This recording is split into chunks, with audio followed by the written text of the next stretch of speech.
This is the absolutely tragic case of the Joe Cool murders. I first heard of this case on the show Deadly Waters with Captain Lee on Oxygen. It's also available on Peacock. My heart was broken watching this, so I want to talk about it. It is September of 2007. There is a fishing vessel by the name of Joe Cool. It is 47 feet long in Miami Beach, Florida, and you can charter it to go on fishing trips. Very common. The owner of the boat's name is Jeff Brenham, and the captain of the boat's name is Jake Brenham, who is the nephew to the owner. Jake's wife is also on the boat. Her name is Kelly Brenham. A man by the name of Scott Gamble and his half brother, Sammy Carey, are all crew members on the Joe Cool. The Joe Cool is chartered by two men, 18-year-old Guillermo Zarbozo and 36-year-old Kirby Archer. Now, the two men say they want to charter the Joe Cool vessel to take them to Bimini in the Bahamas. Now, it's about a 2.5 hour trip to get there, and it would cost them about $4,000 to charter this boat to go from Miami Beach, Florida to the Bahamas. So the crew asked the men, why don't you guys just fly? You'll save time, you'll save money, makes no sense to charter. Their excuse is, well, we're just finishing up on some work that we're doing here in Florida, and we sent our girlfriends ahead to the Bahamas, and they accidentally took our passports with them. So we can't fly without our passports. So we're going to charter this boat. They're going to meet us in the Bahamas and give us our passports. Fine. It's $4,000 in their pockets. 2.5 hour trip there, and then when they come back, they decide they're going to make a little trip out of it and they're going to fish when they come back. It's all working out fine. So the six people, the two men, and the four crew members head out on the Joe Cool with their destination to be Bimini, Bahamas. Now, they were expected back at a certain time. I don't know what the exact time is, but 2.5 hours there, 2.5 hours back with some fishing. I'm going to say 6 hours total round trip. So after this time come and goes, the owner, who is also the uncle, Jeff Brenham, does report to the Coast Guard that the Joe Cool and the four crew members are overdue for their return. The Coast Guard puts out what is called a pan, which is essentially their version of a bolo, a be on the lookout for the Joe Cool uh, in the Bahamas. Again, because they're supposed to be going to the Bahamas. 36 hours after the Joe Cool left, the boat was spotted going in circles about 30 miles off the coast of Cuba, which is 140 miles off course. So the Coast Guard tries to make contact with any crew members on the Joe Cool, and they do not get a response. They pull up to the Joe Cool, they are calling out, they're looking through the windows. There's no detection of anyone on board. They do decide to go onto the boat. Maybe there is someone in the gully that is injured, possibly. They don't know. They just find this boat going in circles. They do believe it to be abandoned, as again, there was no response. When the Coast Guard does their first initial search of the Joe Cool, they find car keys, wallets, and fishing poles in a position for someone to use them to fish, as well as the Joe Cool life raft is missing. They are trying to put the pieces together, trying to figure out how Joe Cool got there. Basically, what they were saying is the currents to get there go north, and in order for the boat to be where it was found, it had to be intentionally drove in that direction. So at this point, the Coast Guard has a mystery on their hands. Where is the crew? How did the boat get there? And what happened? The day after the Joe Cool was found, a life raft was spotted in the ocean, which is a miracle inside of itself.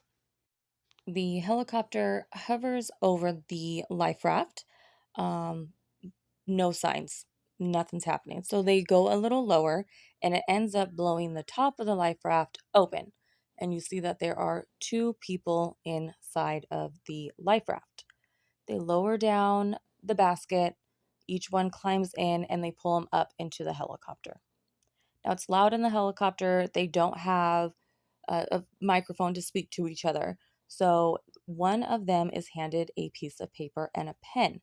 I don't know who it was, but I have my suspicion of who I think it was. When asked what happened, they wrote down West Bimini. We were abandoned in the boat, hijacking, 4 killed. And my heart just stopped. What do you mean? They get back to dry land and they tow in the Joe Cool for a secondary search. When the boat is back at the docks, the FBI comes in for their search and they find what is described as an odd crime scene. The boat is an absolute mess. It is completely ransacked, but nothing seems to be missing. They find a blowgun, darts, throwing stars, handcuff keys, but no handcuffs, and everything of value is left behind. Now, the FBI are suspicious at this point. The math ain't mathing. Things aren't adding up.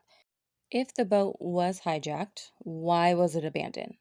And why did they not take the $1,000 worth of fishing poles or fishing supplies or the electronics that are on board? Nothing is missing. So, why would they hijack this boat? So, the FBI then asks Guillermo. They point to the Joe Cool and ask, "Do you recognize this boat?" Guillermo then responds to have never been on the Joe Cool. Now, red flags are going off because you were found in the Joe Cool lifeboat floating in the middle of the ocean. So, how did you get there if you were never on the Joe Cool? So, for this, the FBI decides to detain Guillermo for lying to a federal officer. The FBI now has a crime scene and 2 detained survivors, and they are trying to put the pieces together. How did the Joe Cool end up so close to Cuba? And why? If they went fishing, it would make no sense for them to go all the way to Cuba to fish.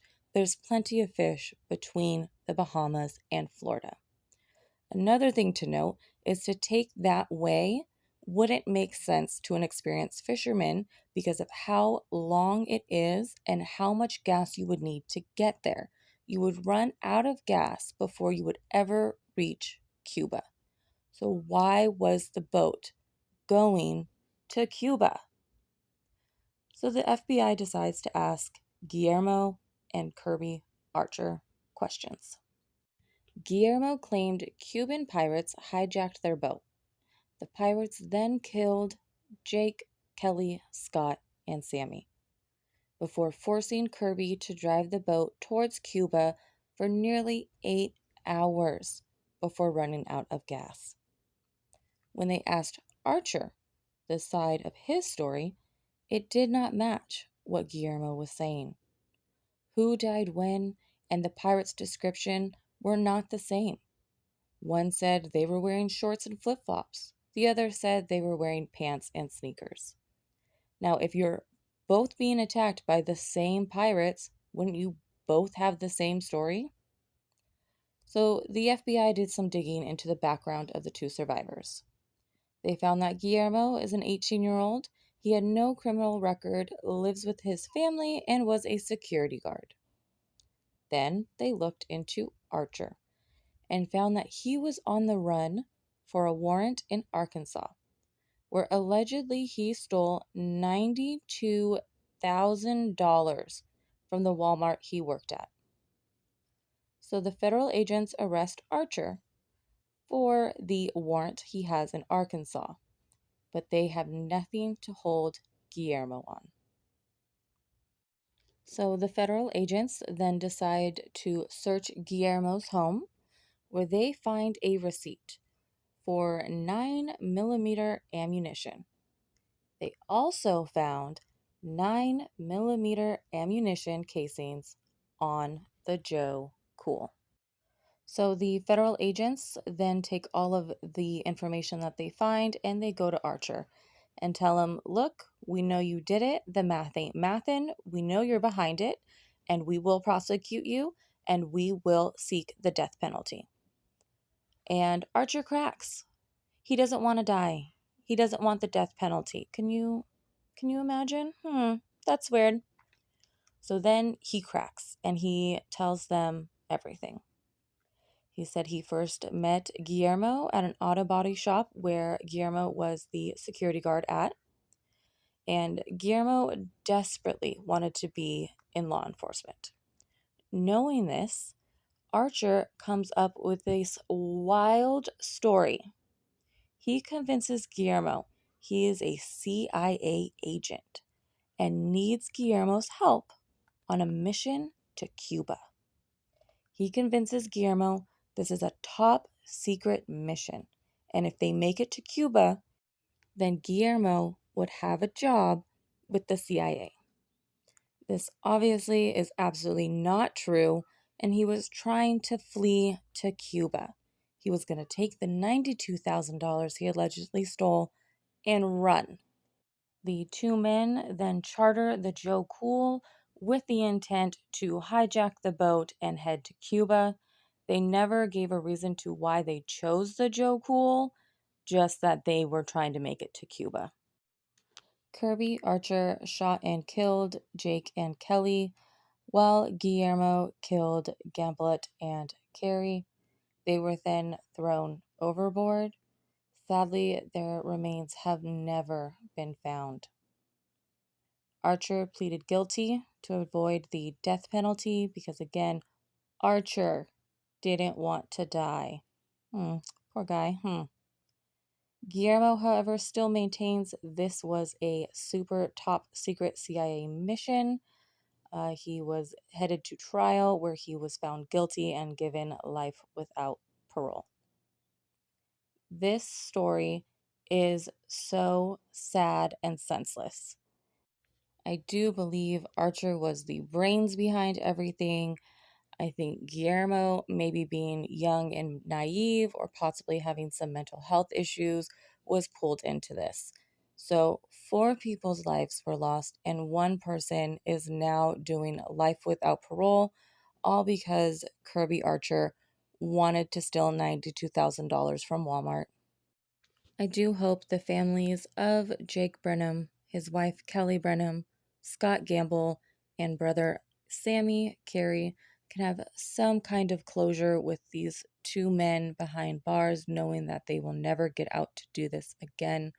I am saddened that they could not bring their loved ones home. Again, check out Deadly Waters with Captain Lee on Oxygen. It's a very good show. Like and follow for more true crime content. Bye.